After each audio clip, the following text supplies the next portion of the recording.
هذا الوزراء وهذا الجنرالات وهذا الربوبه هذوما معيشين ولادهم في الخارج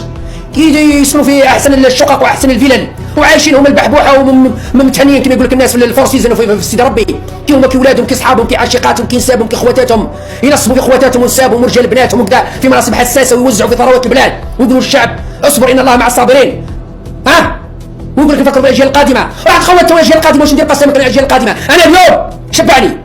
انا اليوم حييني ما فكرش الاجيال القادمه واش دخلني برب الاجيال القادمه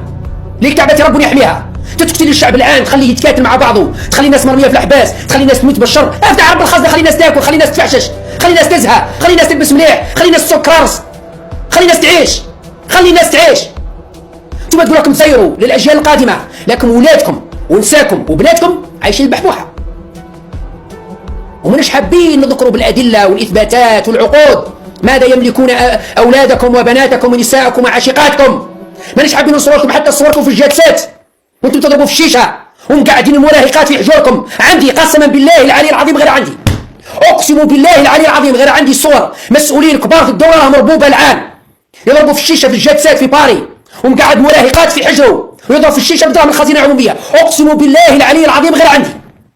اقسم بالله العلي العظيم غير عندي. خافوا ربي سينو كاش نهار نتزنقل قسما بالله نفضح لكم والديكم